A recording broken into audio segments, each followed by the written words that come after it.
കാലിന് വയ്യ, അത്രേ കഥ പറഞ്ഞു. കാലിന് വയ്യാത്തൊരു ക്യാരക്ടറാണ്. എന്നിട്ട് അതൊരു ദിവസം മറന്നും പോയി. സ്ക്രിപ്റ്റ് വായിക്കാണ്ട് ഒരു ഐഡിയ ഇല്ലാണ്ട് എൻ്റെ ക്യാരക്ടർ ഇതാണെന്ന് മാത്രം അറിഞ്ഞുകൊണ്ട് ചെയ്യുന്ന ഒരു മൂവി ആയിരിക്കും ഈ ഒരു. അങ്ങനെ ചെയ്താൽ മതി കേട്ടോ.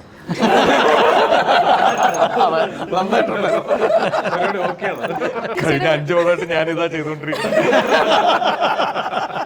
കട്ട് പറഞ്ഞപ്പോഴും ഞാൻ വിചാരിച്ച റീടേക്ക് ഷോട്ട് ഓക്കെ എന്ന് പറഞ്ഞപ്പോ സത്യമായിട്ട് ഞാൻ ഞെട്ടി. രണ്ടാമത്തെ ഞെട്ടിലാണ് സിനിമയിൽ വെച്ചേക്കുന്നത്. ദുബായിലുള്ള പ്രൊമോഷന്റെ അരുണിന്റെ ക്ഷണത്തെ എങ്ങനെയാണ് നിങ്ങളുടെ വരാനുള്ള തീരുമാനത്തെ? എന്നെ ആദ്യം വിളിച്ചില്ലെന്ന് ഇവര്, ഞാൻ തുറന്നു പറയും ഇവിടെ. മലയാള സിനിമയിലെ പ്രമുഖ തലവന്മാർക്കൊപ്പമാണ് ഇന്ന് ഞങ്ങൾ ഈ ഗൾഫിൽ ഈ ചാറ്റ് നടക്കുന്നത്. തലവൻ എന്ന മികച്ച സിനിമയുടെ ഗൾഫ് പ്രൊമോഷൻ്റെ ഭാഗമായി ദുബായിലെത്തിയതാണ് സംഘം. ഞങ്ങളുടെ സുഹൃത്തുക്കളാണ് പലരും, വളരെ വർഷങ്ങളെ ബന്ധമുള്ളവരാണ്. സിനിമയുടെ സംവിധായകൻ ശ്രീ ജിസ് ജോയ് നമ്മോടൊപ്പം ചേരുന്നുണ്ട്. ഒപ്പം തന്നെ ആസിഫ് അലി സിനിമയുടെ നായകൻ നമ്മോടൊപ്പം ചേരുന്നുണ്ട്. കോട്ടയം നസീറുണ്ട്, മിയുണ്ട്, അനുശ്രീയുണ്ട്. സിനിമയുടെ പ്രൊഡ്യൂസർ അരുൺ നാരായണൻ നമ്മോടൊപ്പം ചേരുകയാണ്. കുറച്ച് ലേറ്റ് ആയിട്ടാണെങ്കിലും ഞാൻ സംവിധാനത്തിലേക്ക് ആദ്യം കിടക്കുകയാണ്. ഈ എവിടെയോ പുസ്തകത്തിൽ വായിച്ച പോലെ നന്മ മരങ്ങളുടെ ഫീൽ ഗുഡ് സിനിമകളിലേക്ക് സൃഷ്ടാവായ സംവിധായകൻ ഒരു നെഗറ്റീവ് സിനിമ ഇറക്കി. ഒരുപക്ഷെ ഇന്ന് ഏറ്റവും കൂടുതൽ പ്രവാസികൾ ഇന്ത്യയിലും കേരളത്തിലൊക്കെ ചർച്ചയായ ഒരു സിനിമയുടെ തനിക്ക് തൻ്റെ കഴിവ് തെളിയിച്ച് നെഗറ്റീവ് സിനിമയിലൂടെയും സൂപ്പർ ഹിറ്റ് ഒരുക്കാമെന്ന് തെളിയിച്ച സംവിധായകൻ ജിസിനോട് ഞാൻ ചോദിക്കുകയാണ്, എപ്പോഴെങ്കിലും ടെൻഷൻ ഉണ്ടായിരുന്നോ ഈ ഫീൽ ഗുഡിൽ നിന്ന് മാറി തിന്മ മരത്തിലേക്കുള്ള യാത്രയിലേക്ക് പോകുമ്പോൾ? നന്മയിൽ നിന്ന് സിനിമയിലേക്കുള്ള യാത്ര. അതെ, നെഗറ്റീവ് സിനിമയല്ല. നമ്മൾ മറ്റേ സൺഡേ ഹോളിഡേയും വിജയ് സൂപ്പറൊക്കെ ഉള്ള പോലെ അത്രയും ഒരു അങ്ങനത്തെ ഒരു ജോണറുള്ള പടമല്ലല്ലോ. ത്രില്ലറാണ്, കൊലപാതകങ്ങൾ നടക്കുന്നുണ്ട്, ഡാർക്ക് ഉണ്ട്. അപ്പോൾ അങ്ങനെ തിന്മയിലേക്ക് നയിക്കുന്ന ഒന്നും ഇതിനകത്തില്ല. ഇത് ഞങ്ങൾക്ക് സഹിക്കാൻ പറ്റില്ല. ഹ്യൂമൻ സ്റ്റോറിയാണ്, പോലീസ് സ്റ്റോറിക്ക് അപ്പുറം മനുഷ്യരുടെ കഥ പറയുന്ന ഒരു യൂണിഫോമിലാണെന്ന് മാത്രമേ ഉള്ളൂ. ഞാൻ അതിന് അങ്ങനെ കൺസീവ് ചെയ്തിരിക്കുന്നത്. സ്വാഭാവികമായിട്ടും ടെൻഷൻ ഉണ്ടെന്ന് എൽവിസ്. അതായത് ഈ പറയുന്ന വേറൊരു ഫോർമാറ്റിൽ ഇതിലേക്ക് മാറുമ്പോൾ ഇതെങ്ങനെ ആൾക്കാർ ഇഷ്ടപ്പെടും. കാരണം ഇത് നന്നായാൽ മാത്രമേ ഈ ജോണറിൽ എനിക്ക് മുന്നോട്ട് സർവൈവ് ചെയ്യാൻ പറ്റുള്ളൂ. കാരണം ഓൾറെഡി നമ്മൾ കംഫോർട്ട് ആയിട്ടുള്ള ഒരു സോണിൽ നിന്ന് ഇങ്ങോട്ട് വരുമ്പോഴേ സോ അതിൻ്റെതായ ഇത് ആക്സെപ്റ്റ് ചെയ്യുമെന്നുള്ള ടെൻഷൻ ഉണ്ടായിരുന്നു. പക്ഷെ അതിനേക്കാൾ ഉപരി ആ ടെൻഷനെ മറികടക്കുന്നത് പലപ്പോഴും ആ സിനിമയിലുള്ള വിശ്വാസം കൊണ്ടായിരുന്നു. അതിലുള്ള ഒരു ഫയറോ അല്ലെങ്കിൽ അതിൻ്റെ ഒരു കണ്ടന്റിലുള്ള വിശ്വാസം കൊണ്ടായിരുന്നു. തീർച്ചയായിട്ടും ഒരു പരിധിവരെ വലിയ സിനിമകൾക്കിടയിൽ കൂടിയാണ് ഇറങ്ങിയ സിനിമ. അപ്പോൾ ആ ഒരു ടെൻഷൻ ഉണ്ടായിരുന്നു. അതായത് ടെൻഷൻ വെച്ചാൽ അതായത് അപ്പോഴും എനിക്ക് ഈ പറയുന്ന ആ സബ്സ്റ്റൻസിലുള്ള വിശ്വാസം ഉണ്ടായിരുന്നു. ഞാൻ ആസിഫിലേക്ക് വരാണ്. ഒരുപക്ഷെ മലയാള സിനിമയിൽ ഒരുപാട് പോലീസ് കഥാപാത്രങ്ങൾ ചെയ്തിട്ടുണ്ട്, ക്രൈമൊക്കെ ചെയ്തിട്ടുണ്ട്. പക്ഷേ ആസിഫിൻ്റെ പെർഫോമൻസ് പലപ്പോഴും കാണുന്ന വ്യക്തി എന്ന് പറയുകയാണ് ഗംഭീരമായിട്ട് പെർഫോം ചെയ്തിട്ടുണ്ട്. പ്രത്യേകിച്ച് പോലീസുകാരൻ്റെ മുഖത്ത് വരുന്ന എല്ലാ ഭാവങ്ങളും, പുച്ഛവും ധാർഷ്ട്യവും തൻ്റെ എല്ലാം പോലീസുകാരായിട്ട് കുറെ അതൊക്കെ ഗംഭീരമായിട്ടുണ്ട്. പക്ഷേ അപ്പോഴും എനിക്ക് തോന്നുന്നു ആസിഫിൽ നിന്ന് വ്യത്യസ്തനായ ഒരു സിനിമ ഞാൻ കണ്ടപ്പോൾ ഈ അടുത്ത കാലത്ത്, അത് ജസ്റ്റ് ചെയ്തുകൊണ്ട് പറയുന്നതല്ല, തലവൻ സിനിമ അത് ഗംഭീര പെർഫോമൻസ് ആയിരുന്നു. ഒരു മാറ്റം ആഗ്രഹിച്ചിരുന്നോ ജിസിൽ നിന്ന്? ഒരു മാറ്റം ജിസ്മ ചേർന്നുകൊണ്ട് ചെയ്യുന്ന നേരത്തെ ചോദിച്ചതിന്റെ കൂടെ ഞാൻ നേരത്തെ ഇതിനു മുന്നേ ഒരു ഇന്റർവ്യൂവിൽ ഞാൻ പറഞ്ഞിരുന്നു, ഇതൊരു കമ്പാരിസൺ ആയിട്ട് എടുക്കരുത്. ഞാൻ ഈ അടുത്ത് സോഷ്യൽ മീഡിയയിൽ ഫേസ്ബുക്കിൽ ഒരു പോസ്റ്റ് വായിച്ചു. സത്യൻ അന്തിക്കാട് സാറ് കുറേ സിനിമകൾ ചെയ്തതിന് ശേഷം അദ്ദേഹം പിൻഗാമി എന്ന് പറഞ്ഞ സിനിമ ചെയ്തത് അദ്ദേഹത്തിന്റെ അതുവരെയുള്ള സിനിമകളിൽ നിന്ന് വളരെ വ്യത്യസ്തമായിട്ടാണ് ചെയ്തത്. അതിനോട് കമ്പയർ ചെയ്തുകൊണ്ടാണ് സോഷ്യൽ മീഡിയയിൽ ഒരു സുഹൃത്ത് ജിസിന്റെ ഈ മാറ്റത്തിനെ പറ്റി എഴുതിയത്. ശരിക്കും എനിക്ക് അത് തന്നെയാണ്, ഞാനും അത് തന്നെയായിരുന്നു പ്രതീക്ഷിച്ചത്. ജിസ് ജോയി എൻ്റെ അടുത്ത് വീണ്ടും ഒരു കഥ പറയാൻ വരുന്നു. കാര്യം ഞാനും ജിസും വളരെ അടുത്ത്, എൽവിസേട്ടൻ അറിയാം, ഞങ്ങൾ ഒരുമിച്ച് യാത്രകൾ ചെയ്യുന്നതാണ്, ഏറ്റവും അടുത്ത സുഹൃത്തുക്കളിൽ ഒരാളാണ്. അപ്പോൾ ജിസ് എൻ്റെ അടുത്ത് സംസാരിക്കാൻ അല്ലെങ്കിൽ സ്ക്രിപ്റ്റ് നറേറ്റ് ചെയ്യാൻ വേണ്ടി വരുമ്പോൾ ഞാനും പ്രതീക്ഷിച്ചത് ഒരു ഫീൽ ഗുഡ് സിനിമയായിരുന്നു. അപ്പോൾ വന്ന് ഞങ്ങൾ പറഞ്ഞു തുടങ്ങി ആദ്യത്തെ ഒരു 5 മിനിറ്റ് കഴിഞ്ഞ് ഒരു കൊലപാതകമൊക്കെ തുടങ്ങിയപ്പോൾ ഞാനിങ്ങനെ ഇതൊരു ജിസ് ജോയ് പടമല്ല എന്ന് തുടങ്ങി. പക്ഷെ അത് ശരിക്കും ഇന്ന് കാണുന്ന സിനിമയുടെ ഒരു സ്കെൽട്ടൺ മാത്രമാണ് അന്ന് എൻ്റെ അടുത്ത് നറേറ്റ് ചെയ്തത്. അതിൽ നിന്ന് ഒരുപാട് സിനിമ മാറി. എങ്കിലും ജിസ് എടുത്ത ആ ഒരു അപ്രോച്ച് ഒരു സുഹൃത്തെന്ന നിലയിൽ എനിക്ക് ഭയങ്കര എക്സൈറ്റിംഗ് ആയിരുന്നു. പിന്നെ ഇപ്പൊ ഞങ്ങൾ ഈ ഇന്റർവ്യൂ തുടങ്ങുന്നതിന് മുന്നേ സന്തോഷ് രാമൻ എന്ന് പറഞ്ഞിട്ട് ആർട്ട് ഡയറക്ടർ വളരെ സന്തോഷ് ചേട്ടൻ എന്നെ വിളിച്ചിട്ട് അങ്ങനെയുള്ള റെസ്പോൺസസ് ആണ് നമുക്ക് ഏറ്റവും കൂടുതൽ എക്സൈറ്റ്മെന്റ് തരുന്നത്. സന്തോഷ് ചേട്ടൻ എടാ നീ ഭയങ്കര മെച്ചോർഡായല്ലോ എന്നാണ് എന്നോട് ചോദിച്ചത്. ഒരു പോലീസുകാരന്റെ ബോഡി ലാംഗ്വേജ് മെച്ചൂരിറ്റി ഒക്കെ നീ കൃത്യമായിട്ട് അങ്ങനെയുള്ള അംഗീകാരമാണ് നമ്മൾ ഏറ്റവും സന്തോഷം തരുന്നത്. അവര് തിരിച്ചറിയുന്നത്. ഇപ്പം സന്തോഷ് ചേട്ടനും എന്നെ ഒരുപാട് നാളായിട്ട് അറിയാം. ഇപ്പൊ എൽവിസ് ചേട്ടന് ഞാൻ ഇവിടെ ദുബായിൽ വരുന്ന കാലം മുതൽ നിങ്ങൾക്ക് അറിയാം. അപ്പം നിങ്ങളൊക്കെ പറയുന്നുണ്ടല്ലോ നമ്മൾ ശ്രമിക്കുന്നത് സ്ക്രീനിൽ കാണുന്നു എന്ന് പറയുന്നത് നിങ്ങൾ തിരിച്ചറിയുന്നു പറയുന്നതാണ് ഏറ്റവും സന്തോഷം.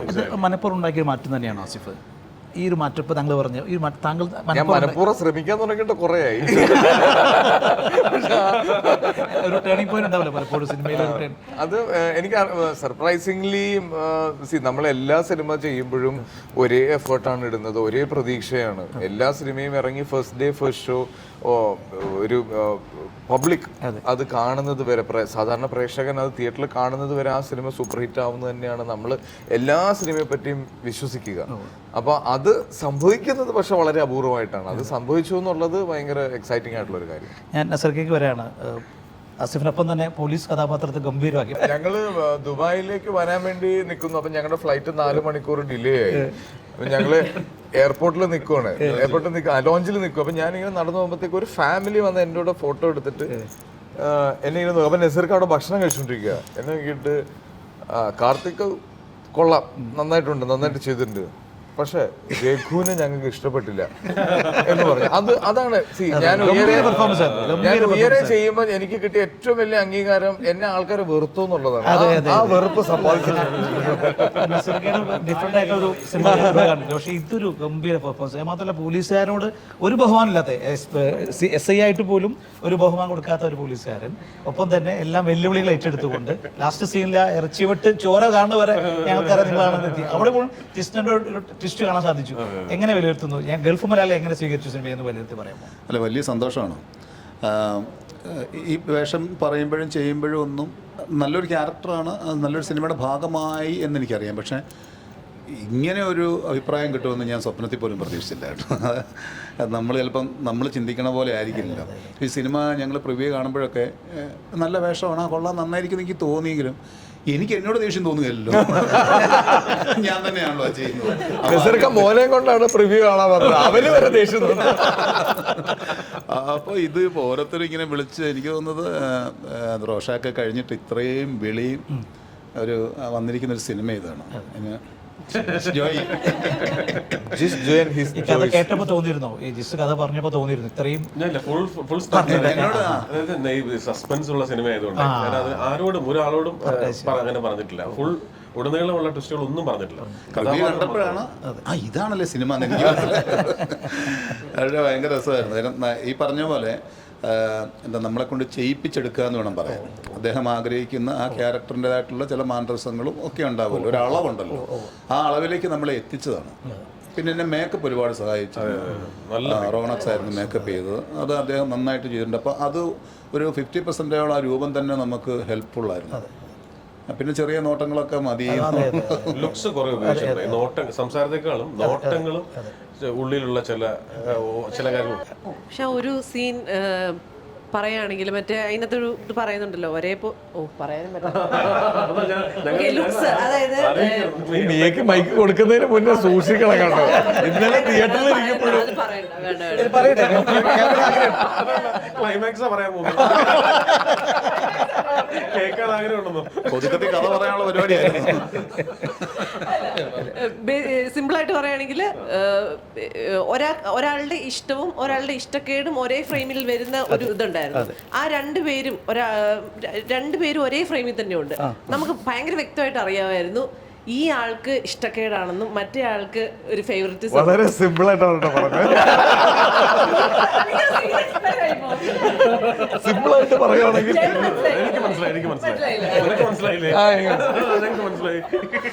മൈക്ക് കൊടുക്കരുത്. ഓഫീസിൽ വന്ന് വീട് ചോദിക്കുകയാണ്. ഓഫീസിൽ വന്ന് താങ്കളെ കൊടുക്കരുത് ഇപ്പൊ പറഞ്ഞേ ഉള്ളൂ. ഓഫീസിൽ വന്ന് താങ്കളെ അദ്ദേഹം ഒന്ന് വെട്ടി നിരത്തിയാക്കി പോകുന്നു. പിന്നെ തിരിച്ച് കാണുന്നത് വളരെ വളരെ ഗംഭീരമായിട്ട് കാലൊക്കെ വളഞ്ഞു വെച്ച് അഭിനയിച്ചിട്ടുണ്ട്. അപ്പോൾ ഇത് എപ്പോഴെങ്കിലും ശരിയാക്കി എടുക്കൂ എന്നുള്ള പോരാട്ടമൊക്കെ മനസ്സിൽ കണ്ടിരുന്നു നമ്മൾ. പക്ഷേ നിങ്ങൾ വളരെ ഭംഗിയായി ഹാൻഡിൽ ചെയ്തു. എങ്ങനെ വിലയിരുത്തുന്നു നിങ്ങളുടെ? എനിക്ക് ഈ സിനിമയിൽ ഞാൻ വളരെ എനിക്കൊരു പോസിറ്റീവ് ഫീലിംഗ് ഉണ്ടായിരുന്നു ഈ പ്രൊജക്റ്റിൽ. കാരണം എല്ലാം നമുക്കറിയാവുന്ന നല്ലതായിട്ട് വരുമെന്ന് തോന്നിപ്പിക്കുന്ന ഫാക്ടേഴ്സ് എല്ലാം ഇതിനകത്ത് ഉണ്ടായിരുന്നു. പിന്നെ ഈ പറഞ്ഞ പോലെ ഫുൾ കഥ അറിയത്തില്ല നമുക്ക്, നമ്മളുള്ള ആ ഒരു പോർഷൻസ് ഒക്കെ മാത്രമേ അറിയത്തുള്ളൂ. സ്വാധീനം ഇല്ലാന്ന് മാത്രമേ കഥ പറഞ്ഞു.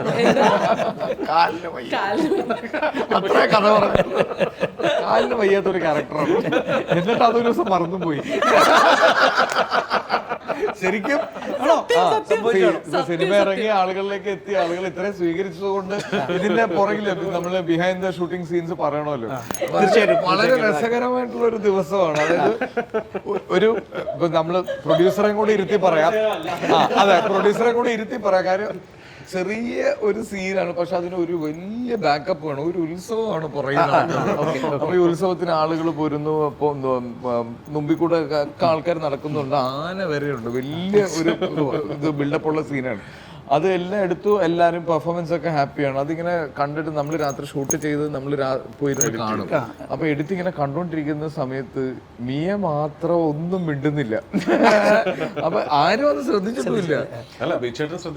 ബീച്ചേട്ടനാണ് പറയുന്നത്. ബീച്ചേട്ടൻ അത് കണ്ടിട്ട് അത് മിയക്ക് കാലിന് എന്ന് പറയുമ്പോഴാണ് എല്ലാരും നോക്കണം. മിയ നടന്നു വരുവാണ്. കാലിന്റെ കാര്യം മിയ മറന്നുപോയി. കാര്യം അത് അത്ര വലിയ സെറ്റപ്പാണ്. ഉത്സവമുണ്ട്, ആൾക്കാരുണ്ട്, ബഹളമുണ്ട്. അപ്പൊ ആരും ഇത് ശ്രദ്ധിച്ചിട്ടില്ല. ബാക്ക്ഗ്രൗണ്ടാണ് എല്ലാരും നോക്കുന്നത്. അതിനുശേഷം ഒരു സോങ് കിട്ടുവാണെങ്കിലോ എന്നോർത്ത് ബിജുമേനൊരു മിയ കൊണ്ടുള്ള ഒരു ഡാൻസ്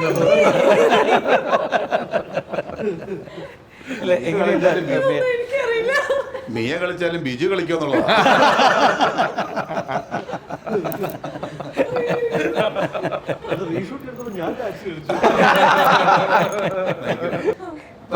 കഥാപാത്രത്തെ കുറിച്ച് ഇതില് ചെയ്തിരിക്കുന്ന ക്യാരക്ടറിന്റെ പേര് രമ്യ എന്ന് പറഞ്ഞിട്ടൊരു ക്യാരക്ടറാണ്. ഈ പറഞ്ഞതുപോലെ ഈ സിനിമയുടെ അവിടെ ഇവിടെയൊക്കെ ഞാൻ ഇങ്ങനെ പറയാൻ പറ്റാത്തൊരു ഈ സിനിമയുടെ അന്വേഷണത്തിന് ഏറ്റവും കൂടുതൽ ഗുണകരമായിരിക്കുന്ന ഈ കഥാപാത്രമാണ്. കാരണം ഈ കഥാപാത്രം വലിയ അന്വേഷണമില്ല, അത്രയേറെ അന്വേഷണത്തിനെ സ്വാധീനിച്ചിട്ടുള്ള ഒരു കഥാപാത്രമാണ്. പോലീസ് സ്റ്റോറി ആയിട്ട് നിൽക്കുമ്പോഴും അന്വേഷണത്തിന് ഏറ്റവും കൂടുതൽ സഹായിച്ചിരിക്കുന്നത് രമ്യയുടെ കഥാപാത്രമാണ്. ഈ പറഞ്ഞതുപോലെ എൻ്റെ അടുത്ത് ജിസേട്ടൻ എന്നെ കഥ പറയാൻ വിളിക്കുമ്പോഴാണെങ്കിൽ പോലും എൻ്റെ ക്യാരക്ടർ പറഞ്ഞു ബാക്കി എല്ലാം ഒന്ന് ഓടിച്ചു പോയി എന്നുള്ളതല്ലാണ്ട് ഇതിനകത്ത് എന്താ ബാക്കി സംഭവിക്കുന്നതെന്ന് ഒന്നും അറിയില്ല. ഇപ്പം നമ്മൾ അഭിനയിക്കുന്ന സമയത്താണെങ്കിൽ അപ്പുറത്ത് എന്തൊക്കെ നടന്നുവെന്നോ അങ്ങനത്തെ ഒരു ഐഡിയയും ഉണ്ടായിരുന്നില്ല. എനിക്ക് തോന്നുന്നു കഴിഞ്ഞൊരു ഇൻ്റർവ്യൂവിൽ ഞാൻ പറഞ്ഞു, സ്ക്രിപ്റ്റ് വായിക്കാണ്ട് ഒരു ഐഡിയ ഇല്ലാണ്ട് എൻ്റെ ക്യാരക്ടർ ഇതാണെന്ന് മാത്രം അറിഞ്ഞുകൊണ്ട് ചെയ്യുന്ന ഒരു മൂവി ആയിരിക്കും ഈ. അങ്ങനെ ചെയ്താൽ മതി കേട്ടോ.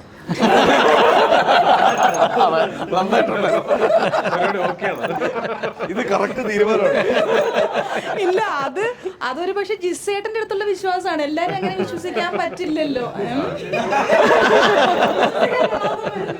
ഇല്ല, കാരണം ജിസേട്ടന്റെ മൂവിയും അല്ലെങ്കിൽ ജിസേട്ടനെ പറ്റിയും അദ്ദേഹം എടുക്കുന്ന മൂവി എന്തായാലും ആ ഒരു രീതി ആയിരിക്കണം എന്നുള്ള ഒരു വിശ്വാസം ചിരിപ്പിക്കല്ലേ. എന്റെ പോലെ സിനിമയിലേക്ക് വന്ന വേറെ ആൾക്കാരുണ്ടല്ലോ. അതെ അതെ അതെ തീർച്ചയായിട്ടും. അപ്പൊ എന്തായാലും കഴിഞ്ഞ 5 കൊല്ലമായിട്ട് ഞാനിതാ ചെയ്തോണ്ടിരിക്കുന്നത്. അപ്പൊ ഞാൻ ഉത്തരം പറയട്ടെ. അപ്പൊ ജിസേടൻ വിളിക്കുമ്പോ തന്നെ ഓക്കെ, വെറുതെ വിളിക്കില്ല എന്നുള്ളൊരു വിശ്വാസം അതും ഉണ്ടായിരുന്നു. കാരണം ഇത്രയും നാളായിട്ട് വിളിച്ചിട്ടില്ല. അപ്പോൾ വിളിക്കുമ്പോ എന്തെങ്കിലും എന്താ ഈ പറയുന്ന പോലെ ക്യാരക്ടർ ആണെങ്കിലും വെറുതെ ഒരു ക്യാരക്ടറിന് അദ്ദേഹം വിളിക്കില്ല. അല്ലെങ്കിൽ വിളിക്കുമ്പോൾ അത് നമുക്ക് ചെയ്യാൻ പറ്റും എന്ന വിശ്വാസം അദ്ദേഹത്തിനും ഉണ്ടായിരിക്കും. ആ ഒരു വിശ്വാസം കൊണ്ട് മാത്രമാണ് സ്ക്രിപ്റ്റ് പോലും കേൾക്കാണ്ട് വേറെ ഒരു ഐഡിയ ഇല്ലാഞ്ഞിട്ട് ചെയ്തത് ഈ പടം. പക്ഷേ ഈ പറഞ്ഞതുപോലെ വളരെ കുറച്ച് പോർഷൻസ് എന്ന് പറയുന്നില്ല, ഈ ഒരു സിനിമയിലെ ഒരു കേസ് അന്വേഷണത്തിന് വളരെ പ്രാധാന്യം കൊടുക്കുന്ന ഒരു ക്യാരക്ടറാണ് ചെയ്തിട്ടുള്ളത്. ഈ പറയുന്ന അനുശ്രീയുടെ ഒരു വലിയ ഭാഗ്യം എന്ന് വെച്ച് കഴിഞ്ഞാല് നമ്മൾ നോക്കിയാൽ ഈ വന്ന ഇത്രയും വർഷങ്ങൾക്കിടയിൽ ഒരുപാട് ഹിറ്റ് പടങ്ങളുടെ ഉടനീളം നായികയായിട്ട് ചെയ്ത പടങ്ങളുണ്ട്, ഗസ്റ്റ് അപ്പിയറൻസ് ചെയ്ത പടങ്ങളുണ്ട്, ഒരുപാട് നല്ല സിനിമകളുടെ വിജയ സിനിമകൾ. ഇപ്പോൾ ഫോർ എക്സാമ്പിൾ ഇപ്പോൾ ഞാൻ പറഞ്ഞ പെട്ടെന്ന് മനസ്സിൽ വരുന്ന ഒപ്പം ഒപ്പം. ഞാൻ പറഞ്ഞത് അങ്ങനത്തെ വലിയ പടങ്ങളുടെ വിജയ സിനിമകളുടെ ഭാഗമാകാനുള്ള ഒരു മഹേഷിന്റെ പ്രതികാരം അത് തന്നെയാണ്, ഇതിഹാസം. അതൊക്കെ തന്നെയാണ് സംവിധായകനും ക്ഷണിക്കാനും ഒരു സംശയമില്ല. തുറന്നു പറയുന്നു. ഇനി ഇവിടെ ഇരിക്കുന്ന എല്ലാവരുടെയും എല്ലാ പടങ്ങളിലും നിങ്ങൾ അനുശ്രീനെ ഒന്ന് വിളിച്ചാൽ നന്നായി എന്നുള്ളൊരു ഇത് എല്ലാവരും കൊടുക്കുന്നത് നന്നായിരിക്കും. പക്ഷെ കുറച്ചുകൂടി ഒരു പക്വതയുള്ള വീട്ടമ്മയായിരുന്നു സിനിമയിൽ അല്ലേ, ഒരു ഉത്തരവാദിത്തമായിട്ടുള്ള ഒരു ഭാരിച്ച ചുമതലയുള്ള ജയിലിൽ നിന്ന് ഇറക്കാൻ പുറത്തിറക്കാൻ ശ്രമിക്കുന്ന കിട്ടിയ സീനുകളൊക്കെ നന്നായിരുന്നു. അതെ അതെ അതെ വളരെ അത് അനുശ്രീ വിഷമിക്കുമ്പോൾ ഓഡിയൻസിന് വിഷമം കിട്ടുന്നുണ്ട്. അല്ല അത് കിട്ടിയില്ലെങ്കിൽ പിന്നെ ഈ സിനിമ ഇല്ല. ശരിയല്ലേ? അത് വർക്കൗട്ട് ആയില്ലേ പിന്നെ ഈ സിനിമയുടെ സോൾ ഇരിക്കുന്ന അവിടെയാണ്. അത് വർക്കൗട്ട് ആയില്ലേ പിന്നെ ഈ സിനിമയില്ല. അതുപോലെ തന്നെ എനിക്ക് തോന്നുന്നു ഈ സിനിമയിൽ ഏറ്റവും കിട്ടിയ ഒരു ഭാഗ്യം ഞങ്ങൾക്ക് ഡബിങ്ങിന്റെ സമയത്ത് എങ്ങനെ വേണം എന്നുള്ളത് അതേ മോഡുലേഷനിൽ കാണിച്ചു തരാൻ പറ്റുന്ന ഒരു അല്ലു അർജുൻ ഡയറക്ടർ ആയിരുന്നു. ഞാനിങ്ങനെ കേൾക്കും, അല്ലു അർജുൻ ആണോ പറഞ്ഞു തരുന്നത്? അതാണ് വേറൊരു ക്വാളിറ്റി. അതെ, കാരണം അദ്ദേഹം അത് ചെയ്യുന്ന ഒരാളായതുകൊണ്ട് തന്നെ നമ്മൾ ചെയ്തത് എന്തെങ്കിലും വേറെ ഡയറക്ടേഴ്സ് പറഞ്ഞു തരും, പക്ഷെ അവർക്ക് അത്രത്തോളം അനുകരിച്ച് പറഞ്ഞു തരാൻ പറ്റുമോ എന്നുള്ളത് അറിയില്ല. അപ്പൊ ജിസേഡിന് കറക്റ്റ് ഇങ്ങനെയല്ല, എനിക്ക് ഇങ്ങനെ വേണം എന്നുള്ളത് കറക്റ്റ് എക്സാക്ട് എങ്ങനെയാണ് വേണം എന്നുള്ളതും ജിസേഡിന്. അതെന്റെ അടുത്ത് നസീർക്ക സഹിതം ആസിഫൊക്കെ എനിക്ക് മെസ്സേജ് ചെയ്തു. കുറേ ആൾക്കാർ പറഞ്ഞു ഡബിങ്ങിലെ ചില കാര്യങ്ങളൊക്കെ ഭയങ്കര രസമുണ്ടെന്ന്. അതെനിക്ക് തോന്നുന്നു ജിസേട്ടൻ പറഞ്ഞ സംഭവത്തെ ഞാൻ അങ്ങനെ ചെയ്തിരിക്കുന്നത്. ഞാൻ അരുണിലേക്ക് വരാണ്. സാധാരണ സിനിമകളൊക്കെ ഇപ്പോൾ വലിയൊരു എന്താ പറയുക ബിഗ് ബാനറിലൊക്കെ വരുന്നു, വലിയ വലിയ ഇൻ്റർനാഷണൽ കമ്പനികളൊക്കെയാണ് സിനിമകൾ നിർമ്മിക്കുന്നത്. അവിടെയാണ് ഒരു വ്യക്തികൾ സിനിമ ഫോക്കസ്. ഇപ്പോൾ ഇന്നലെ തന്നെ സാന്തു തോമസ് പറഞ്ഞു, ഏറെ ആശങ്കയോടെയാണ് ഞാൻ എൻ്റെ സിനിമ പുറത്തിറക്കുന്നത്. കാരണം OTTക്കും സാറ്റലൈറ്റിന് അപ്പുറമൊന്നും സിനിമ ഇപ്പോൾ റിലീസ് മുമ്പ് നടക്കുന്നില്ല പല ബിസിനസ്സുകളും. അപ്പോൾ ആ ലെവലിലേക്ക് സിനിമ ഇൻഡസ്ട്രി മാറി. എല്ലാം തിയേറ്ററുകൾ ഡിപ്പെൻഡ് ചെയ്തുകൊണ്ടാണ് ഇപ്പോൾ ഇൻഡസ്ട്രി പോകുന്നത്. അപ്പോൾ ആ ഒരു ഘട്ടത്തിൽ ഒരു നിർമ്മാത നിലയിൽ അറിയാറുണ്ട്, ഒരുപാട് ഹിറ്റുകൾ പടങ്ങൾ ഞാൻ കണ്ടിട്ടുണ്ട്, താങ്കളുടെ സാന്നിധ്യമൊക്കെ കണ്ടിട്ടുണ്ട്. പക്ഷേ അങ്ങനെ ഒരു വലിയ സിനിമയുടെ ഇടയിൽ, ഞാൻ വലിയ ഒരു ടർബോ പോലെ സിനിമയുടെ ഇടയിലാണ്, മമ്മൂക്ക കമ്പനി പടത്തിൻ്റെ ഇടയിലാണ് ഈ പടം ഇറക്കുമ്പോൾ ഒരു ആശങ്ക ഉണ്ടായിരുന്നു. ഗൾഫിലും കേരളത്തിലും ഒക്കെ അങ്ങനെ ഒരു ആശങ്ക ഉണ്ടായിരുന്നു. പക്ഷേ ഒരുപക്ഷെ പിന്നീടൊക്കെ അഭിപ്രായങ്ങളൊക്കെ മാറി. എങ്ങനെയാണ് ആ രീതിയിൽ കാണുന്നത് നിർമ്മാത നിലയിൽ? ഞാൻ ഇവിടെ ചോദിക്കാം, ഇങ്ങോട്ട് നോക്കുന്നു. അല്ല, ഞാൻ ഇതിനു മുമ്പും പറഞ്ഞിട്ടുണ്ട്, നമ്മൾ എവിടെയോ ഇതിൽ ഇൻ്റർവ്യൂവിൽ തന്നെ ഞാൻ പറഞ്ഞിട്ടുണ്ട്, തിയേറ്ററിലേക്ക് ആൾ വരുന്ന സമയത്ത് സിനിമ കൊണ്ടുവരികയാണ് എപ്പോഴും നല്ലത്. വലിയ സിനിമകൾ വരുന്നു, തിയേറ്ററിലേക്ക് അത് പ്രേക്ഷകർ വെട്ടാൻ വേണ്ടി തിയേറ്ററിലേക്ക് ഉറപ്പായി പോയി കാണണം. ആ സമയത്ത് നമ്മൾ മറ്റു ജോലികൾ മാറ്റി വെച്ച് തിയേറ്ററിൽ പോകാൻ തീരുമാനിക്കുന്നു ആൾക്കാർ എന്ന് പറയുന്ന സമയത്ത് സിനിമ കൊണ്ടുവരാൻ ഏറ്റവും നല്ലത്. അപ്പോഴാണ് അത് ഭയങ്കര പോസിറ്റീവായിട്ടുള്ള സൈനാണ് ഞാൻ നിൽക്കുന്നത്. നമ്മളതിനെ അയ്യോ അത് വലിയ സിനിമ വരുന്നു അതുകൊണ്ട് നമ്മുടെ ചെറുത് അങ്ങനെ ആംഗിളല്ല. ആൾക്കാർ തിയേറ്ററിലേക്ക് വരുന്ന സമയത്ത് നമുക്ക് സിനിമയുമായിട്ട് വരാൻ പറ്റുക. പഴയ ഭയങ്കര മഴ, ഇടി, പേമാരി, വെള്ളപ്പൊക്കം, ആരും തിയേറ്ററിലേക്ക് വരുന്നില്ല, വേറൊരു സിനിമയില്ല, എന്നാൽ നമുക്ക് സിനിമ ഇറക്കാം, ആ കോമ്പറ്റീഷൻ ഇല്ല, അങ്ങനെ ആലോചിക്കുകയല്ല ചെയ്യേണ്ടത്.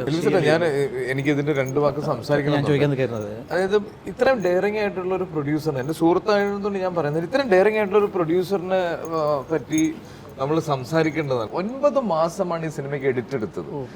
ഒരു ദിവസം പോലും അരുൺ വിളിച്ചിട്ട് എടേ ഇത് റിലീസ് ചെയ്യണ്ടേ എന്ന് ഇതുവരെ ഞങ്ങളോട് 2 പേരോടും ചോദിച്ചിട്ടില്ല. എന്നോട് ചോദിക്കേണ്ട ആവശ്യമില്ല.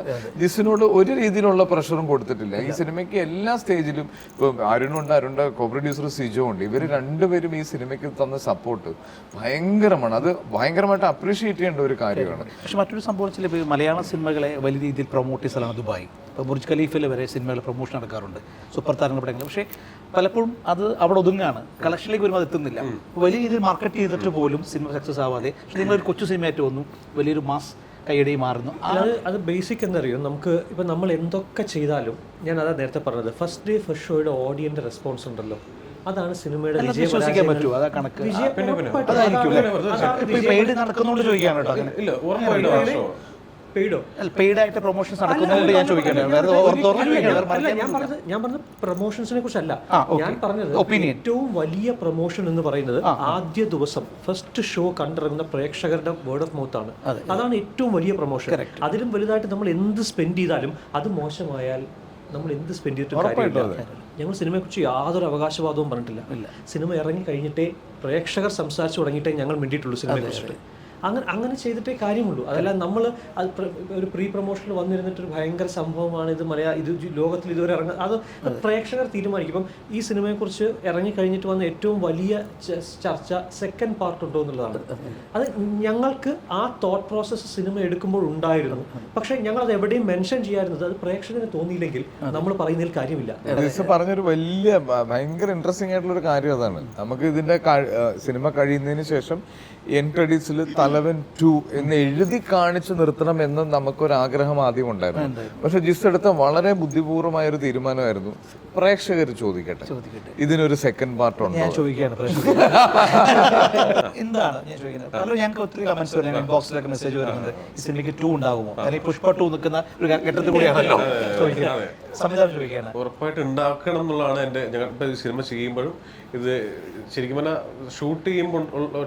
ഷൂട്ട് തിരാറൊക്കെ ആകുമ്പോഴാണ് എനിക്ക് അങ്ങനെ ഒരു സ്ട്രോങ് ആയിട്ടൊരു സംഭവം, ഓക്കെ ഇതിനകത്ത് അങ്ങനെ സാധ്യതയുണ്ടല്ലോ അത് വെച്ച്. പിന്നെ അത് എഡിറ്റ് കണ്ടപ്പോൾ പൂർണ്ണമായിട്ടും അത് ചെയ്യണം എന്ന് തന്നെയായിരുന്നു ആഗ്രഹം. പക്ഷേ ഈ നമ്മൾ ഗ്രാഫിക്സ് ടൈറ്റിൽ വരെ ചെയ്തതായിരുന്നു, അതായത് തലവൻ 2 എന്ന് എഴുതി കാണിച്ചിട്ടാണ് പടം തീരുന്നത്. പക്ഷെ അപ്പോൾ ഈ അസി പറഞ്ഞ പോലെ നമ്മൾ അത് പല പടങ്ങളും നമ്മൾ കാണുന്നുണ്ട് ഇപ്പൊ അങ്ങനെ. പക്ഷെ പിന്നെ അതിനെ കുറിച്ചൊന്നും കേൾക്കുന്നില്ല. നേരെ മറിച്ച് ആൾക്കാർ തന്നെ ഈ സിനിമയ്ക്ക് റിലവൻസ് ഉണ്ടെങ്കിൽ നമ്മളോട് ചോദിക്കണം എന്നുള്ളത്. ഇപ്പൊ അങ്ങനെ ഇപ്പൊ എൽവിസ് അടക്കം എല്ലാവരും ചോദിക്കുമ്പോൾ ഒരു സന്തോഷമുണ്ട്. അതുകൊണ്ട് തന്നെ ഉത്തരവാദിത്തം നമുക്കറിയാം ഡബിൾ ആണ്. ഇപ്പൊ ഒരു രീതിയിലുള്ള എല്ലാം മനസ്സിലായോ, ഒരു സെക്കൻഡ് പാർട്ട് എടുക്കുമ്പോൾ എല്ലാം ഡബിൾ ആയിരിക്കും. മലയാള സിനിമയിൽ 4 സീരീസ് ഇറക്കിയിട്ടുണ്ടല്ലോ. CBI 4 സീരീസ് സിനിമകൾക്ക് അങ്ങനെ പ്രത്യേകതയുണ്ട്. പക്ഷെ ഇൻട്രസ്റ്റിംഗ് ആയിട്ട് പറഞ്ഞാൽ എത്ര വേണമെങ്കിലും നമുക്ക് കൊണ്ടുപോകും. ഗൾഫിനൊപ്പം മറ്റു രാജ്യങ്ങളിൽ റിലീസ് ഉണ്ടായിട്ടുണ്ടോ? യൂറോപ്യൻ രാജ്യങ്ങളിലൊക്കെ എത്ര സ്ഥലങ്ങൾ ഏകദേശം ചെയ്തിട്ടുണ്ട് ഇപ്പോൾ? രാജ്യങ്ങളുടെ എണ്ണം എല്ലായിടത്തും ഉണ്ട്. ന്യൂസിലാൻഡിലുണ്ട്, അയർലാൻഡിലുണ്ടായിരുന്നു, ഓസ്ട്രേലിയ ഉണ്ട്, അവിടെ ഒന്നും പ്രൊമോഷനോ കൊണ്ടുപോകുന്നില്ല. അങ്ങനെ ഒരു പരാതി അമ്മ സംഘടനയുടെ പേരിൽ ഞാൻ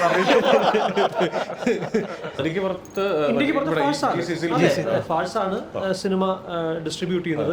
അപ്പം അതും വലിയൊരു ഘടകമാണ്. ഇപ്പൊ യുഎഇയിൽ വന്നിരുന്ന് നമ്മൾ സംസാരിക്കുമ്പം ഫാഴ്സ് പോലൊരു നെറ്റ്വർക്കാണ് നമ്മൾ, അതും സിനിമ കണ്ടിട്ടാണ് അവർ എടുക്കുന്നത്. ഈ സിനിമയുടെ റിലീസിന് മുന്നേ ഞങ്ങൾക്ക് തന്ന ഏറ്റവും വലിയ കോൺഫിഡൻസ് അതായിരുന്നു. ഇതിന്റെ GCC റിലീസിന് വേണ്ടിയിട്ട് നമ്മൾ ഒബ്വിയസ്ലി ബിസിനസ് സംസാരിക്കാൻ വേണ്ടി ഫാർസ് സിനിമ കാണണം എന്ന് പറഞ്ഞിട്ട് ഫാർസിന് വേണ്ടിയിട്ട് നടത്തിയ സ്പെഷ്യൽ സ്ക്രീനിങ് കഴിഞ്ഞിട്ട് ജിസ് എന്നെ വിളിക്കുന്നു. എന്നെ വിളിച്ചു പറഞ്ഞു, അളിയ ഫാർസ് GCC എടുത്തു എന്ന് പറഞ്ഞു. ഞാൻ അടിപൊളി, അവർ കണ്ടിട്ടാണ് എടുത്തത്, അവർക്ക് ഭയങ്കരമായിട്ട് ഇഷ്ടപ്പെട്ടു എന്ന് പറഞ്ഞു. അവിടെ നിന്നാണ് ഞങ്ങള് തുടങ്ങുന്നത്. ഈ ഇരിക്കുന്നത് ഞങ്ങളൊക്കെ ജനിക്കണേ മുമ്പ് പോയ ആളായിരിക്കും ഞങ്ങളൊക്കെ വർഷങ്ങളായിട്ട്. കാരണം മിമിക്രി ഇൻഡസ്ട്രി, ഞാൻ ഉദ്ദേശിച്ചത് പ്രായം കൊണ്ടല്ല, പാസ്പോർട്ട് വർഷങ്ങളായിട്ട് അല്ലാസ്ലാറ്റിൽ ഏറ്റവും ആദ്യം ചരിത്രത്തിൽ പേര് വെച്ച പുള്ളിയായിരിക്കും. അത്രമാത്രം ഷോ നടത്തിയിട്ടുണ്ട്. അതുകൊണ്ട് ചോദിക്കുകയാണ്, ദുബായ് നൽകുന്ന ഊർജം. അത് ശരി, അങ്ങനെയുണ്ടോ? അത് പ്രത്യേകിച്ച് പറയണപ്പോ അത് ദുബായ് വളർത്തിയ നടൻ, ദുബായ് വളർത്തിയ കലാകാരനെയാണ്. അല്ല, പണ്ട് ഇവിടുന്ന് നാട്ടിലേക്ക് ലീവിന് പോവാന്നാ പറഞ്ഞോണ്ട്. എനിക്ക് ഏറ്റവും പ്രിയപ്പെട്ട സ്ഥലമാണ്. ഞാനൊരു 32 രാജ്യങ്ങളിൽ യാത്ര ചെയ്തിട്ടുണ്ടാവും. പക്ഷെ ഏറ്റവും കൂടുതൽ വന്നിട്ടുള്ള ദുബൈയാണ്. എന്താ പറയുക, എന്നോട് ചോദിച്ചാൽ ഞാൻ എപ്പോഴും പറയുന്നൊരു കാര്യമാണ്, എനിക്ക് ഇവിടെ വരുന്നതാണ് ഏറ്റവും ഇഷ്ടം. കാര്യം അത്രയധികം ആൾക്കാരുടെ ഒരു സ്നേഹം എനിക്ക് ഇവിടെ അനുഭവിക്കാൻ പറ്റിയിട്ടുണ്ട്. അതുകൊണ്ട് തന്നെയാണ് ദുബായിലുള്ള പ്രൊമോഷൻ അരുണിന്റെ ക്ഷണത്തെ എങ്ങനെയാണ് നിങ്ങളുടെ വരാനുള്ള തീരുമാനത്തെ? എന്നെ ആദ്യം വിളിച്ചില്ലെന്ന് ഇവര്, ഞാൻ തുറന്നു പറയും ഇവിടെ.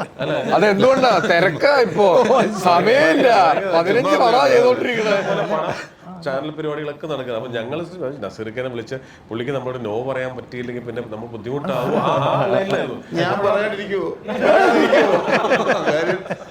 വല്ലപ്പോഴും ഒക്കെ അല്ലേ ഇതൊക്കെ സംഭവിക്കണേ.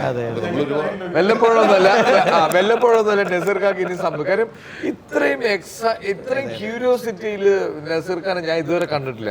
നസീർഖാൻ എൻ്റെ അടുത്ത് ഈ സിനിമയെന്നല്ല, ഇപ്പൊ നസീർഖാൻ അഭിനയത്തിലേക്ക് ശ്രദ്ധിച്ചതിന് ശേഷം നസീർഖാൻ ചെയ്ത ക്യാരക്ടേഴ്സ് എല്ലാം ശ്രദ്ധിക്കപ്പെട്ടിട്ടുണ്ട്. എന്തൊരു എക്സൈറ്റ്മെന്റ് എന്നാണ് ഇദ്ദേഹത്തിന്, എന്തൊരു എനർജിയാണെന്ന് ഷാർജ രാജ്യാന്തര പുസ്തകമേളയിൽ അദ്ദേഹത്തിന്റെ വരകൾ വലിയ സംഭവമായിരുന്നു. ഞാൻ പേഴ്സണലി പറയുന്നത് മലയാളികൾ കോട്ടയം നസീറിനെ മനസ്സിലാക്കിയിട്ടില്ല എന്നുള്ളതാണ്. ഞാൻ അത്ഭുതപ്പെട്ടു. നസീർക്ക് നമ്മളുടെ ഷൂട്ട് കഴിഞ്ഞിട്ട് ഓൾമോസ്റ്റ് ലാസ്റ്റ് നസീർക്കയുടെ കോമ്പിനേഷൻ സീക്വൻസ് എല്ലാം കഴിഞ്ഞ് നസീർക്ക പോകുന്നതിന് മുന്നേ എന്നെ വിളിച്ച്, ഞാൻ തലശ്ശേരിയിലായിരുന്നു സിനിമയുടെ ഷൂട്ട്, ആ റൂമിലുണ്ടോ, എനിക്കൊന്ന് കാണണം എന്ന് പറഞ്ഞു. അപ്പം ഞാൻ നസീർക്ക എന്താ ചോദിക്കുക, നിങ്ങൾ റൂമിലേക്ക് വന്നു കഴിഞ്ഞാൽ റൂമിലേക്ക് വന്നിട്ട് നസീർക്ക ഒരു ബുക്ക് തന്നു എനിക്ക്, നസീർക്കാരുടെ പെയിന്റിങ്സിന്റെ ഒരു ബുക്ക്. ഞാൻ ആ ബുക്ക് വാങ്ങിച്ചിട്ട് അതുവരെ എനിക്ക് പഠിച്ചവരാണ്, എനിക്ക് നസീർക്ക പടം വരയ്ക്കുന്നത് എനിക്ക് അറിയില്ലായിരുന്നു. ആ ബുക്ക് കണ്ടിട്ട്, അതായത് ഇദ്ദേഹം വരച്ച ഓരോ ക്രിയേഷനും ഒരു എക്സ്പ്രഷനും ഉണ്ട്, അത്രയും ഡീറ്റെയിൽ ആയിട്ട് വരച്ചിട്ടുണ്ട്. ഇത് ഫുൾ ഞാൻ കണ്ടിട്ട് ഞാൻ പറഞ്ഞു നസീർക്ക എനിക്കിങ്ങനെ, അതായത് ഇപ്പൊ ജിസിന്റെ വീട്ടിൽ പോയാൽ ഏറ്റവും എക്സാക്ട്, ഇപ്പൊ നിങ്ങൾ കേട്ടിട്ടുണ്ടാവും ലാൽ സാറിന്റെ ഇന്ന് ഇദ്ദേഹം സൈൻ ചെയ്ത് വാങ്ങിച്ച കഥയൊക്കെ. അപ്പൊ ജിസിന്റെ കയ്യിൽ അങ്ങനെ ഒരുപാട് പേരുടെ കളക്ഷൻസ് ഉണ്ട്. എനിക്ക് അങ്ങനെ ഒരു എക്സ്പീരിയൻസ്. ഞാൻ പറഞ്ഞു നസീർക്ക ഞാൻ ഇത്ര വലിയൊരു കലാകാരനെ അടുത്ത് കാണുന്ന ആദ്യമായിട്ടാണ്, എനിക്ക് ആ ബുക്കിന്റെ അകത്ത് ഒരു ഓട്ടോഗ്രാഫ് എഴുതിയിട്ട് തരുമെന്ന്.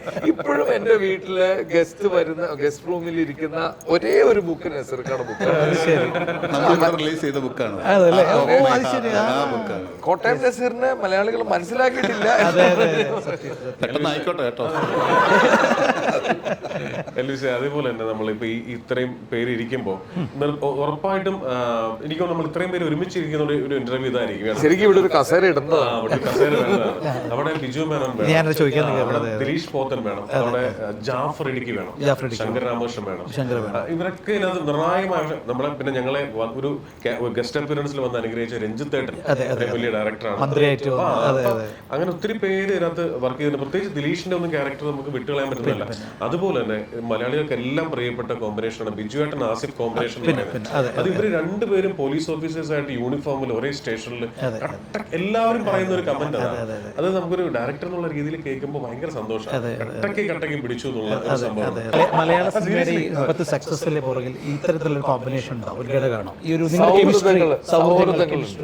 തീർച്ചയായിട്ടും സൗഹൃദങ്ങൾ. നിർമ്മാതാവായിക്കോട്ടെ, താരങ്ങളായിക്കോട്ടെ, ആരായിക്കോട്ടെ, അതൊരു വലിയ ഘടകമായി മാറും. ശമ്പളം തരുമ്പോ ഇല്ലെങ്കിലും ഷൂട്ടിങ്ങിൽ തീർച്ചയായിട്ടും സൗഹൃദങ്ങൾക്ക് വലിയൊരു വിലയുണ്ട്. ഞങ്ങൾ എൽവിസ്, ഞാനും അരുണും എന്ന് പറയുന്നത് ഒരിക്കലും ഞങ്ങളുടെ രണ്ടുപേരുടെ ഒരു പോളിസിയാണ്, ടേക്കൺ ഫോർ ഗ്രാൻഡഡ് ആയിട്ട് ഒന്നിനെയും കാണരുത്. നമ്മളുടെ ഒരു കൂട്ടുകാരനെ നമ്മൾ സിനിമയിലേക്ക് വിളിക്കുന്നുണ്ടെങ്കിൽ അയാൾ വാങ്ങിക്കുന്ന റെമ്യൂണറേഷന്റെ ₹1 കൂടുതൽ കൊടുത്തുകൊണ്ടായിരിക്കണം വിളിക്കാൻ. ആദ്യമായിട്ടാണ് കൂട്ടുകാരനല്ല പറഞ്ഞപ്പോ എനിക്ക് സന്തോഷം.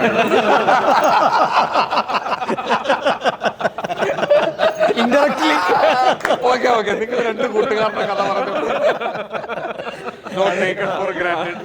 അങ്ങനെ ഒരു നിർബന്ധം ഉണ്ടായിരുന്നു. അത് എല്ലാവരോടും ഒരു സ്ഥലത്ത് നമ്മളത് ബന്ധം പറഞ്ഞിട്ടൊന്നും അങ്ങനെയൊന്നുമല്ല സിനിമ ചെയ്യേണ്ടത്. അപ്പൊ ഞാൻ പറഞ്ഞ ബിജുവേട്ടന്റെ ഒരു വലിയ എന്താ പറയാ ഒരു സാന്നിധ്യം ഇവിടെ ഉണ്ടാവേണ്ടതായിരുന്നു. 8, 9, 10 സീനാണ് മേക്ക് ഈ സിനിമയിലുള്ളത്. പക്ഷെ ഉടനീളമുള്ളതായിട്ട് നമുക്ക് തോന്നും. പക്ഷെ ഇതിനകത്ത് വളരെ വളരെ സട്ടിലായിട്ട് പ്ലേ ചെയ്യേണ്ട ചില റിയാക്ഷൻസ് ഉണ്ട്. അത് അങ്ങനെ തന്നെ പ്ലേ ചെയ്യണം. അപ്പുറത്തേക്ക് ഇപ്പുറത്തേക്ക് പോയാൽ വേറെ ഭാഷയിലുള്ള സിനിമയായി പോകും. അപ്പൊ അങ്ങനെ എനിക്ക് ഭയങ്കരമായിട്ട് ഞാൻ പറയാം. ഇപ്പൊ ഫോർ എക്സാമ്പിൾ പറഞ്ഞാൽ ഇപ്പൊ ടെറസിന്റെ മുകളിൽ വന്നിട്ട് ഒരു നിർണായകമായ സംഗതി കാണുന്ന ഒരൊറ്റ ഷോട്ടാണ്. മനസ്സിലായോ? സിനിമ കണ്ട ആള് അത് കാണിച്ചിട്ടില്ല, നേരെ കൗണ്ടർ കട്ട് ചെയ്ത് ആ എക്സ്പ്രഷനിലാണ് മനസ്സിലായിരിക്കുന്നത് ഇതാണ് സംഭവം. അതൊരു വളരെ ഒരു നല്ല ആക്ടർക്ക് മാത്രം ചെയ്യാൻ പറ്റുന്ന സാധനം. അത് സിംഗിൾ ഷോട്ട് ആയിരുന്നു, ഒറ്റ ഷോട്ടിൽ അത് ഓക്കെയാണ്. ഞാൻ മോണിറ്ററിൽ ലിറ്ററലി നമുക്ക് എന്നുള്ള സാധനം കിട്ടിയത്. എനിക്കൊരു സത്യം പറയാനുണ്ട്. ഞാൻ ശരിക്കും മേക്കപ്പ് ചെയ്ത് ഷൂട്ടിന് വന്നതാ, ഞാൻ ഷോട്ടാന്ന് അറിഞ്ഞില്ല. വണ്ടിയിൽ എന്താ ഒരു ക്യാമറ അവിടെ നടന്നാണോ പറഞ്ഞ കാലിന് പ്രശ്നമുണ്ടോ? അവിടെ കാലിന് പ്രശ്നമുണ്ടല്ലോ.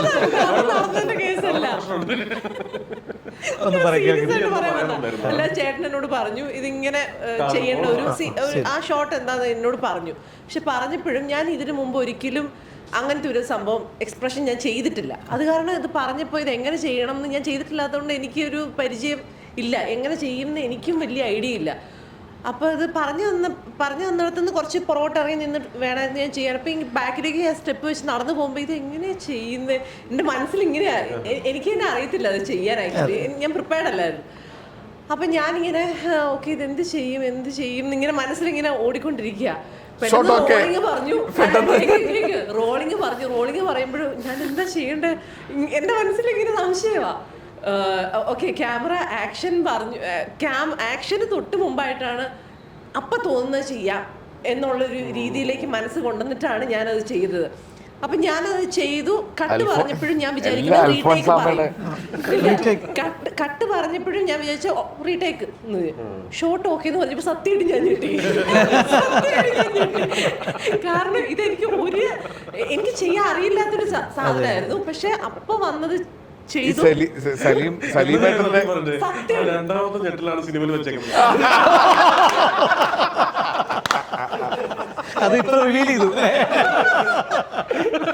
പ്രേക്ഷകർക്ക് വേണ്ടി ഞങ്ങള് ബിഹൈൻഡ് ദ സീൻസ് എനിക്ക് ഇത്രയും പറഞ്ഞപ്പോ എനിക്കിത് ഇവിടെ പറയാനുള്ള സ്പേസ് ഉണ്ടോ എന്ന് എനിക്ക് അറിയില്ല. തീർച്ചയായിട്ടും നമ്മള് പല സമയത്ത് ഇപ്പം മലയാള സിനിമയില് സ്ത്രീ സാന്നിധ്യത്തിനെ കുറിച്ചൊക്കെ ആൾക്കാർ സംസാരിക്കുന്നുണ്ട്. എനിക്ക് ഇതിവിടെ പറയാമെന്ന് എനിക്കറിയില്ല. ഉറപ്പായിട്ടും ഇതിൻ്റെ അകത്ത് എടുത്തു പറയേണ്ട ഒരു പേര് മിയയുടെ ഹസ്ബൻഡിനെ പറ്റിയാണ്, ഫിലിപ്പ്. അതായത് ഞാൻ അത് ശരിക്കും അതായത് ഞാൻ ഒരുപാട് എൻ്റെ കൂടെ അഭിനയിച്ചവര്, എൻ്റെ കൂടെ എനിക്കറിയാവുന്ന ഒരുപാട് പേര് കല്യാണം കഴിഞ്ഞ സിനിമയിൽ നിന്ന് മാറി നിൽക്കുന്നതും എല്ലാം കണ്ടിട്ടുണ്ട്. ഫിലിപ്പ് ഞാൻ ശരിക്കും ഈ സിനിമയിലാണ് ഞാൻ അത് മനസ്സിലാക്കിയത്. ഫിലിപ്പ് മിയയ്ക്ക് കൊടുക്കുന്ന ഒരു സപ്പോർട്ടുണ്ട്. അപ്പോൾ എന്തായാലും പേടിക്കണ്ട, വീണ്ടും നമുക്ക് തലവൻ 2 എന്ന റിലീസുമായി ബന്ധപ്പെട്ട് വീണ്ടും കാണാൻ വിശ്വസിക്കുന്നു. ഒരു ഗ്യാപ്പ് കിട്ടിയപ്പോ ഇതൊക്കെ അവസാനിപ്പിക്കുമല്ലോ. പല രീതിയിൽ നോക്കുന്നുണ്ടായിരുന്നു. തുടരുന്നതിനെ ആഗ്രഹം നല്ല ചാച്ചായിരുന്നു. എന്തായാലും മലയാള സിനിമയിൽ ദുബായിക്ക് വലിയ പങ്കുണ്ട്. അതുകൊണ്ടാണ് ഇത്രയും സമയം ഈ ഞങ്ങളുടെ ഡിബേറ്റിങ്ങിന് മുന്നോട്ട് പോയത്. പ്രത്യേകിച്ച് ആസിഫ്, ജിസ് ജോയ്, നസീർക്ക, മിയ, അനുശ്രീ, അരുൺ നാരായണൻ, എല്ലാവരോടും പ്രത്യേകം നന്ദി. കാരണം Jain TV middle east news ടീമുമായി ഇത്രയും സമയം ചെലവഴിച്ച തലവന്മാർക്ക്, മലയാളത്തിലെ പ്രമുഖ തലവന്മാർക്ക് എല്ലാവർക്കും നന്ദി, നമസ്കാരം. Thank you so much.